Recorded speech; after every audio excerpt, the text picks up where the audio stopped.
میں حدیث ہے کتاب التوحید، صحیح مسلم میں ہے، ترمذی میں ہے، نسائی میں ہے، صحاح ستہ کی کتاب التوحید اور دیگر کتب شفاعت کی، عنوان شفاعت پر حدیث کی کتابیں بھری پڑی ہیں۔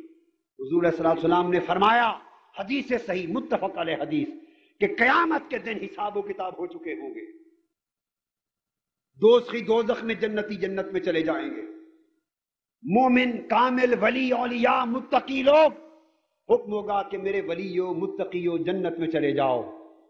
وہ جنت میں جا رہے ہوں گے، اچانک ان کی نظر پڑے گی کچھ لوگوں پر، وہ دوزخ کی آگ میں جلتے دکھائی دیں گے۔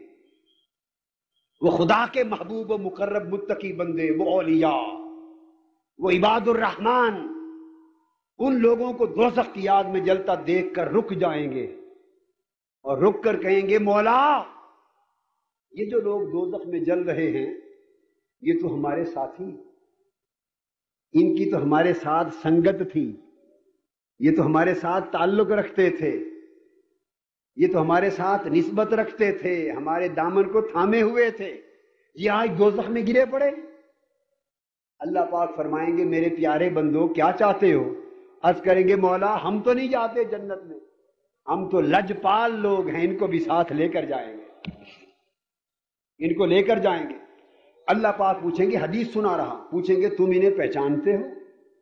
تم انہیں پہچانتے ہو؟ عرض کریں گے، یا اللہ پہچانتے ربنا، انہم کانوا یصلون معنا ویصومون معنا ویحجون معنا ویعملون معنا۔ اے اللہ پہچانتے ہیں، یہ ہماری معنا، ہماری معیت میں نمازیں پڑھتے تھے، ہماری سنگت میں روزے رکھتے تھے، ہمارے ساتھ حج کرتے تھے، ہمارے ساتھ ہماری سنگت میں رہ کے عمل کرتے تھے۔ اب جو بات توجہ طلب ہے وہ بڑی اہم بات ہے۔ اس حدیث نے دو باتیں بتا دی۔ کتنی؟ دو۔ ایک تو یہ کہ وہ نمازیں پڑھتے تھے، حدیث کی نص ہے، روزے رکھتے تھے، حج کرتے تھے، عمل کرتے تھے یا نہیں؟ حدیث کے لفظ ہیں، یصلون ویحجون ویصومون ویعملون، نمازیں، روزے، حج، زکوٰۃ سب کچھ کرتے تھے، ثابت ہو گیا، پھر بھی دوزخ میں گرے پڑے۔ نمازیں پڑھی پر دوزخ سے بچ نہ سکے، روزے بھی رکھے دوزخ سے بچ نہ سکے، حج بھی کیے دوزخ سے بچ نہ سکے، عمل بھی کیے دوزخ سے بچ نہ سکے، داڑیاں بھی رکھی مگر دوزخ سے بچ نہ سکے، ٹخنے بھی ننگے کیے، آج آدھی پنڈلیوں سے اوپر چادریں بھی کی پر دوزخ سے بچ نہ سکے، سفر بھی کیے دوزخ سے بچ نہ سکے، سب کچھ کیا بچ نہ سکے۔ ایک بات تو یہ ثابت ہو گئی۔ دوسرا لفظ جو حدیث پاک میں جس پر زور ہے، معنا معنا معنا معنا، عمل تو کرتے تھے، عمل اگر خالی عمل بچاتا وہ دوزخ میں نہ جاتے، اگر خالی عمل بچاتا تو دوزخ میں نہ جاتے۔ اب جو بچ رہے ہیں آگے سنیے، تو کس نے بچایا؟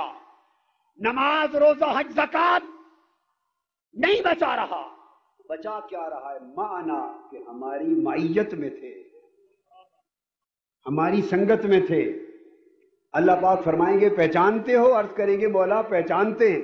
حکم ہوگا کہ میرے پیارے بندو میں تم سے راضی ہوں، میری عزت کی قسم، جاؤ جس جس کو پہچانتے ہو ہاتھ سے نکال کے ساتھ جنت میں لے جاؤ۔ حکم ہوگا حدیث پاک میں، جس جس کو پہچانتے ہو جاؤ، خود دوزخ سے نکال کے جنت میں لے جاؤ۔ حدیث پاک کے لفظ ہیں، وہ اللہ کے ولی متقی لوگ خود دوزخ سے پہچان کر نکال کے جنت میں لے جائیں گے۔ تو بتاؤ، دوزخ سے نکل کر جنت میں گئے، نمازوں نے نکالا یا ولی کی سنگت نے نکالا؟ روزے نے نکالا یا ولی کی سنگت نے نکالا؟ حج اور زکوٰۃ اور تبلیغوں نے نکالا یا ولی کی سنگت نے نکالا؟ اب دو چیزوں میں موازنہ سمجھا دوں، نماز، روزہ، حج، زکوٰۃ فقط عمل تھا، آپ کہہ سکتے ہیں کہ ولی کی سنگت نماز سے بھی بڑی بات آ گئی، حج سے بھی بڑی بات آ گئی، زکوٰۃ سے بھی بڑی بات آ گئی، روزے سے بھی بڑی بات آ گئی کہ وہ جنت میں لے جا رہی؟ نہیں، بڑی چھوٹی کی بات نہیں، یہ دو علامتیں ہیں، نماز اور حج یہ عمل کی علامت ہے، اور ولی کی سنگت عقیدے اور ایمان کی علامت ہے، عقیدے اور صحیح ایمان کی علامت ہے۔ ایمان صحیح نہ ہو، نمازوں کا ڈھیر بھی دوزخ سے بچا نہیں سکتا۔ ایمان صحیح نہ ہو، حج اور عمل کے انبار دوزخ سے بچا نہیں سکتے، اور ایمان صحیح ہو تو تھوڑا عمل بھی کام آ جاتا ہے۔ معنی ولی کی سنگت دراصل علامت تھی اس بات کی، علامت تھی اس بات کی کہ یہ ولی کی خدمت کرنے والا، میرے ولی کی سنگت میں رہنے والا صحیح ایمان والا آدمی، صحیح عقیدے والا آدمی، لہذا اس سنگت نے اسے دراصل اس ایمان کے باعث دوزخ سے نکال کے جنت پہنچا۔